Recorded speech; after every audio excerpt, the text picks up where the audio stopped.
জীবন মাঝে মাঝে এমন জায়গায় এনে দাঁড় করিয়ে দেয় যে একজন দুর্বল হেরে যাওয়া মানুষও ১,৫০০ মাইল পথ চলতে পারে জঙ্গল নদী অতিক্রম করে। কেন, কিসের ভয়ে পালাচ্ছে তারা? Hello and welcome to SD story. আদিবাসী বস্তি থেকে মাঝে মাঝে মেয়েগুলোকে তুলে নিয়ে যায় ওরা। কুসংস্কারের বলি হতে হয় মেয়েগুলোকে। কি করা হয় ওদের সাথে? কিন্তু একদিন এমন কিছু ঘটল যেটার কেউ কল্পনাও করতে পারেনি। প্রাণে বাঁচার জন্য মেয়েগুলো এমন লেভেলের বুদ্ধি লাগালো, হাড় হিম করা সত্য বাস্তব ঘটনা। SD story presence rabbit proof fence. জায়গাটা দক্ষিণ অস্ট্রেলিয়া, পাহাড়ের কোলে অবস্থিত একটা গ্রাম, নাম জিঙ্গল, যেখানে কিছু আদিবাসী মহিলা গ্রামের মেয়েদের শিকার করা শেখাচ্ছে। এই মেয়েগুলোর মধ্যে আমরা এই মেয়েটাকে দেখি, যার নাম হলো মলি। সে তার পরিবারের একজন বাহাদুর শিকারী। মলিদের পরিবারে কিন্তু তার মা, কাকিমা, দিদা ছাড়াও আরও দুটো মেয়ে আছে। এর নাম হলো গ্রেসি, মলির কাকাতো বোন, এবং এর নাম হলো ডেজি। ডেজি মলির নিজের বোন।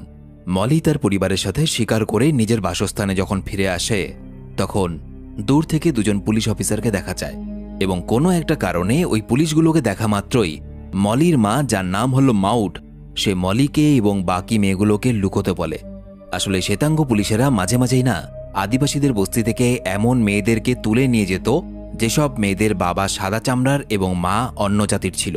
এদেরকে বলা হতো হাফ কাস্ট চাইল্ড। কিন্তু কেন এই মেয়েগুলোকে তুলে নিয়ে যেত এবং তারপরে তাদের সাথে কি করত, সেটা একটু পরে জানতে পারবে। এরপর আমরা এই অফিসারকে দেখি। অফিসারের নাম হলো নেভিলি। নেভিলি মলি এবং তার বনিদের ক্যাম্পে পাঠানোর জন্য একটা অর্ডার পেশ করে। ক্যাম্প অর্থাৎ যেখানে ওই মেয়েগুলোকে ধরে নিয়ে গিয়ে রাখা হতো। কথা মতো পরের দিন নেভিলির একজন লোক মলি এবং তার বনিদের ক্যাম্পে পাঠানোর কথা বললে মাউট তাতে রাজি হয় না। মাউট বলে, আমার মেয়েরা আমার সাথে গ্রামে থাকবে। তবে কিছুক্ষণের মধ্যেই নেভিলির পাঠানো একজন গার্ড ওখানে আসে এবং মলিদেরকে নিয়ে যায়। মলি এবং তার বোনেরা সেখান থেকে পালায়। তারা প্রাণপণে ছুটতে থাকে, যদিও গার্ডদের গাড়ির গতির সঙ্গে ওরা পেরে ওঠে না। গার্ড এক এক করে মলি ও তার বোনেদেরকে টেনে হিচড়ে গাড়িতে তুলে নেয়। নেভিলির পাঠানো লোক মাউটকে বলে, এখন থেকে মলি আর তার বোনেদের লিগাল গার্জিয়ান হলো নেভিলি। মলির পরিবার ওদের তিনজনকে বাঁচানোর চেষ্টা করলেও তারা বিফল হয়। নেভিলির লোক ওদের তিনজনকে সাথে নিয়ে যায়। এবার প্রশ্ন আসে, কেন এদেরকে ধরে নিয়ে যাওয়া হলো? কি করা হয় তাদের সাথে? দেখা যায় মলি এবং তার বোনেদেরকে পশুর মতো একটা খাঁচার ভেতরে ভরে ট্রেনে করে তাদের গ্রাম থেকে অনেক দূরে নিয়ে যাওয়া হচ্ছে। প্রায় ১ দিন ১ রাত সফরের পর তারা মরি রিভার নামে একটা খ্রিস্টান হোমে এসে পৌঁছায়, যেটা তাদের গ্রাম থেকে প্রায় ১২০০ মাইল দূরে অবস্থিত ছিল। এত দূরে অচেনা একটা জায়গায় তাদেরকে যেভাবে নিয়ে আসা হয়েছে তাতে তারা যথেষ্ট ভয় পেয়ে রয়েছে। রাতের বেলা একজন সিস্টার মলি এবং তার বোনেদের শোয়ার ঘর দেখিয়ে দেয়। ওরা দেখে ওখানে ওদের মতো অনেক মেয়ে আছে, তারাও নাকি হাফ কাস্ট চাইল্ড। সেদিন রাতটা ৩ বোন কোনো রকমে কাটালেও পরের দিন সকাল হলেই গার্ড সবাইকে ঘুম থেকে তুলে দেয়। বিছানার এক কোনায় শুয়ে মলি এসব কিছু দেখছিল। এরপর দেখা যায় একটা অদ্ভুত জিনিস। ব্রেকফাস্ট করার আগে, অর্থাৎ সকালের খাবার খাওয়ার আগে, সবাই মিলে অফিসার নেভিলির নামে প্রার্থনা করছিল, যেন কেউ ঈশ্বরের প্রার্থনা করছে। মলি, গ্রেসি ও ডেইজির কাছে এই সব কিছু ছিল অবাক করার মতো দৃশ্য। একটা মানুষকে, বলা ভালো একটা নিষ্ঠুর মানুষকে, সবাই ঈশ্বরের মতো কেন পুজো করছে? এরপর সিস্টার ওদের ৩ বোনকে ভালো করে স্নান করিয়ে হোমের পোশাক পরিয়ে দেয়, কারণ কিছুক্ষণের মধ্যেই অফিসার নেভিলি সেখানে আসবে এবং অফিসার নেভিলি ঠিক করবে যে কোন মেয়েটার সাথে কি করা হবে। এদের মধ্যে যে মেয়েটার গায়ের রং বেশি ফর্সা তাকে পড়াশোনা শিখিয়ে এগিয়ে নিয়ে যাওয়ার সুযোগ দেওয়া হবে এবং বাকিরা এই হোমের মধ্যেই থাকবে বন্দি। এরপর এক এক করে অফিসার নেভিলির সামনে সবাইকে পেশ করা হয় এবং নেভিলি তাদের গায়ের রং দেখে তাদের চিহ্নিতকরণ শুরু করে। এভাবেই কেটে যায় বেশ কয়েকটা দিন। আর এখানে মলির সাথে পরিচয় হয় আরেকটা হাফ কাস্ট চাইল্ড, যার নাম লিজি। লিজি মলিকে এই ক্যাম্পের বিভিন্ন অদ্ভুত নিয়মকানুন সম্বন্ধে বলতো। এরপর একদিন ঘরের কাজ করার সময় তারা দেখে ক্যাম্প থেকে পালিয়ে যাওয়া একটা মেয়েকে খুঁজে নিয়ে আসা হয়েছে। লিজি মলিকে বলে মেয়েটা নাকি তার বয়ফ্রেন্ডের সঙ্গে পালিয়েছিল, কিন্তু আদিবাসী ট্র্যাকার ম্যাডোর নজর থেকে আজ পর্যন্ত কেউ এই ক্যাম্পের বাইরে যেতে পারেনি। আর যদি কেউ বিশাল বুদ্ধি লাগিয়েও এই ক্যাম্প থেকে পালিয়ে যায়, তবে ট্র্যাকার ম্যাডো তাকে ঠিক খুঁজে নিয়ে আসে। এবং এই জন্যই তাকে ট্র্যাকার বলা হয়, কারণ যারা পালায় তাদেরকে সে খুব ভালো করে ট্র্যাক করতে পারে যে তারা কোথায় যেতে পারে বা কোন পথ দিয়ে যেতে পারে। এবং পালিয়ে যাওয়ার শাস্তি হিসেবে মেয়েটাকে প্রচণ্ড মারধর করা হয়, যাতে এই ভয়ে অন্য কেউ ক্যাম্প থেকে পালানোর কথা ভাবতেও না পারে। দেখতে দেখতে কিন্তু কেটে যায় বেশ কয়েকটা দিন। মলি ঠিক করে ওর বোনেদের নিয়ে এই ক্যাম্প থেকে পালাবে। একদিন সকালবেলায় সবাই যখন ব্যস্ত, মলি ডেইসি আর গ্রেসিকে নিয়ে সেখান থেকে পালায়। মলি জানে না তাকে কোন দিকে যেতে হবে, এটাও জানে না যে তার বাড়ি থেকে সে 1200 মাইল দূরে রয়েছে। শুধু বাড়ি ফেরার আশাটুকু নিয়ে মলি এক অজানা সফরের উদ্দেশ্যে রওনা হয়। সারা দিনের মধ্যে ক্যাম্পে কিন্তু কেউ জানতে পারে না যে মলি এবং তার বোনেরা সেই ক্যাম্পে নেই। রাতের বেলায় যখন প্রতিটা বন্দি মেয়েদের অ্যাটেন্ডেন্স নেওয়া হয়, সেই সময় সিস্টার জানতে পারে মলি এবং তার বোনেরা ক্যাম্প থেকে পালিয়েছে, এবং সাথে সাথেই ট্র্যাকার মাডোকে খবর দেওয়া হয় মলিদেরকে খুঁজে আনার জন্য। এই খবরটা নেভিলির কাছে গেলে সে প্রচণ্ড রেগে যায় এবং বলে, যেভাবেই হোক ওদেরকে খুঁজে নিয়ে আসো। মাডো তার ঘোড়া নিয়ে মলিদের পায়ের চিহ্ন অনুসরণ করে ঘন জঙ্গলের মধ্যে চলে আসে, তবে অন্ধকার নেমে আসায় সে আর এগোতে পারে না। ওদিকে মলিরাও দেখা যায় রাতের অন্ধকারে সেদিন জঙ্গলের মধ্যেই ঘুমিয়ে পড়ে। পরের দিন সকালে তারা আবার চলতে শুরু করে।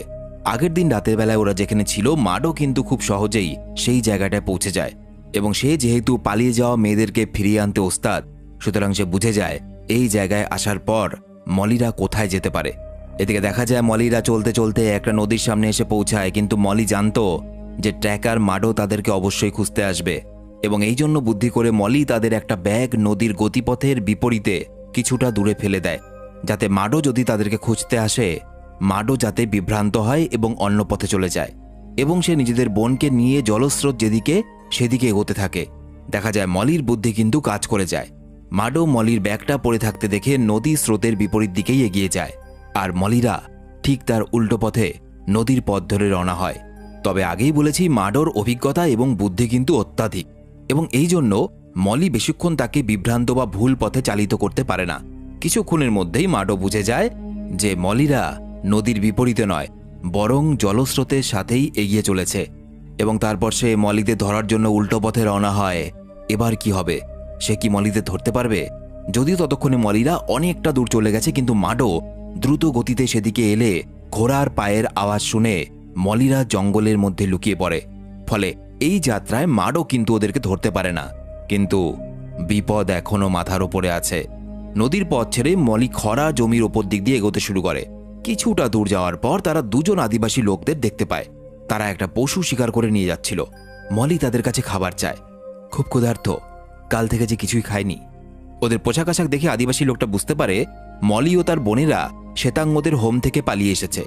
এছাড়াও সে মাডোকে নদীর আশেপাশে খোঁজাখুঁজি করতে দেখেছিল, তাই ওই ব্যক্তি মলিদের খাবার জন্য শিকার করা পশুটার লেজটা কেটে তাদেরকে খেতে দেয়, আর সাথে একটা দেশলাই দেয় যাতে তারা ওই পশুর লেজটাকে পুড়িয়ে খেতে পারে এবং রাতের অন্ধকারে আগুন জ্বালিয়ে সুরক্ষিত থাকতে পারে।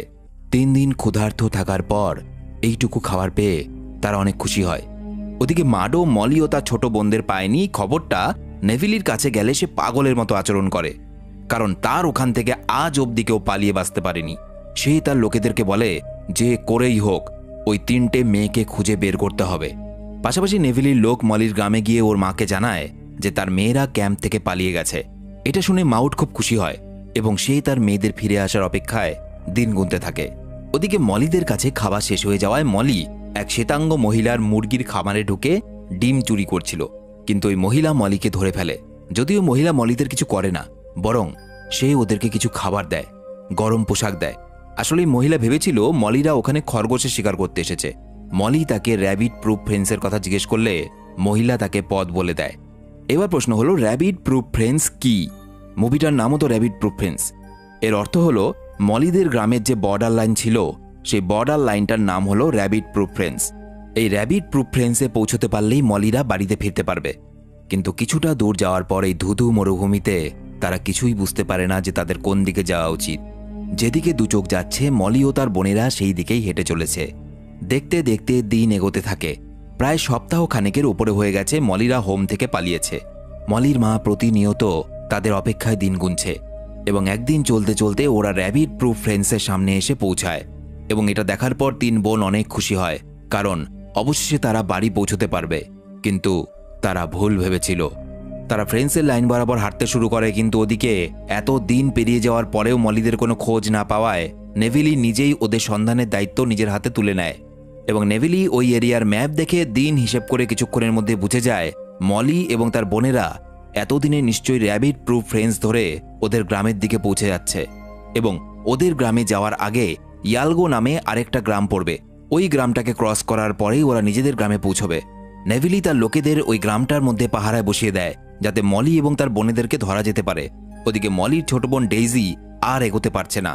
শক্ত মাটি নুড়ি কাকুরের মধ্যে তার পা কেটে যাওয়ায় সে মাঝ রাস্তাতেই বসে পড়ে। মলি ডেইজিকে কাঁধে তুলে চলতে শুরু করে। ওদিকে নেভিলির লোকেরাও তাদের পরিকল্পনা মতো মলিদের খোঁজার জন্য বেরিয়ে পড়েছে। আর কিছুক্ষণের মধ্যেই তারা মলিদেরকে ধরে ফেলতে পারবে। চলতে চলতে মলিরা একটা লোককে দেখতে পায়।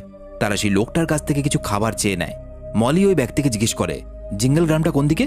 লোকটা বলে, এখানে দুটো র্যাবিট প্রুফ ফ্রেন্স আছে। তোমরা এখন যে ফ্রেন্স ধরে হাঁটছ সেটা জিঙ্গল গ্রামের দিকে যাবে না। জিঙ্গল গ্রামে যেতে হলে তোমাদেরকে উত্তরের দিকে যেতে হবে। মলি বুঝতে পারে তারা ভুল পথে চলে এসেছে। এই পথে তারা কোনোদিনই বাড়ি পৌঁছতে পারবে না।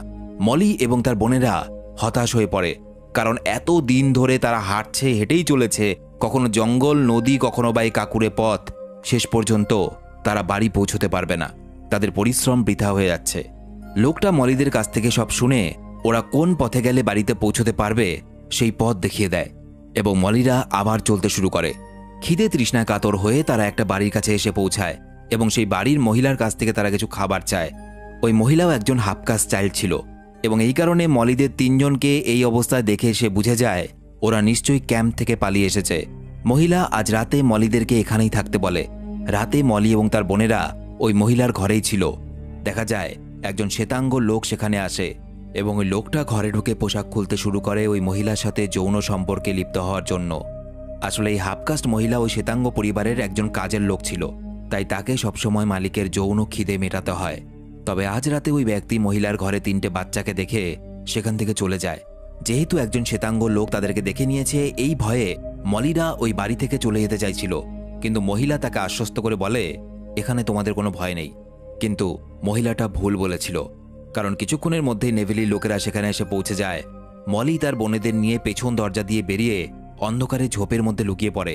চারিদিকে ঘন অন্ধকার, কেউ তাদের দেখতে পায় না। পরের দিন সকাল হতে না হতেই ওরা আবার পালাতে শুরু করে। এদিকে মাডো যেহেতু মলিদের খুঁজছিল, সে বুঝে গেছিল এই এলাকার মধ্যে মলিরা যদি আশ্রয় নেয়, যেহেতু ঘরবাড়ি বেশি নেই, সুতরাং এই বাড়িতেই আশ্রয় নিতে পারে এবং এই জন্য সে ওই বাড়িতে চলে আসে।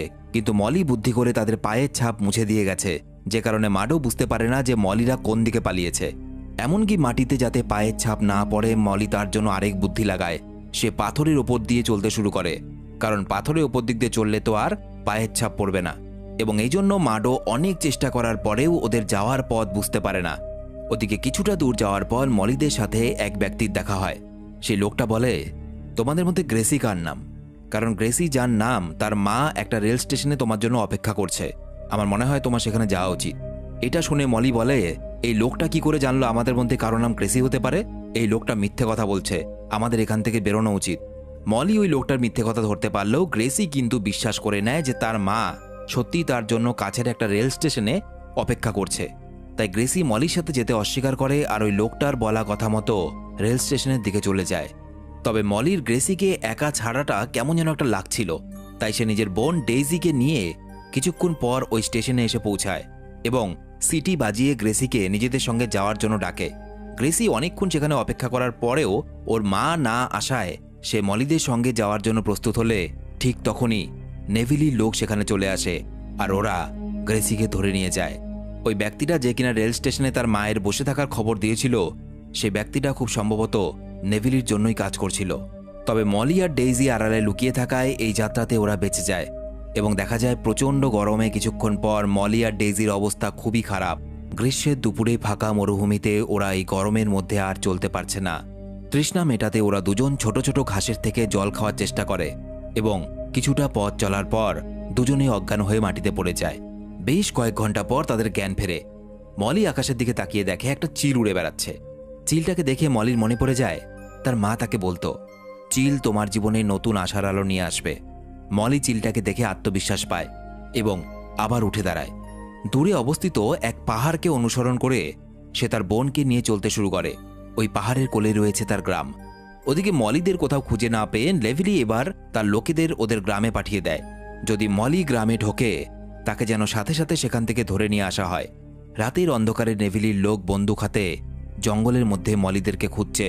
ঠিক এমন সময় মলির মা লাঠি হাতে তাদের সামনে এসে দাঁড়ায়। এক মায়ের ক্রোধের সামনে তারা হার মেনে যায় এবং এই কারণে ভয়ে লোকটা ওখান থেকে পালিয়ে যায়। আর কিছুক্ষণের মধ্যে মলি আর ডেইজি ওদের গ্রামে এসে পৌঁছায়। ১,৫০০ মাইল পথ অতিক্রম করে ফেলেছে তারা।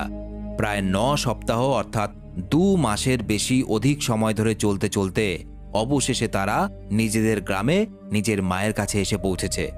মলি গ্রেসিকে ফিরিয়ে আনতে না পারার জন্য মায়ের কাছে ক্ষমা চায়।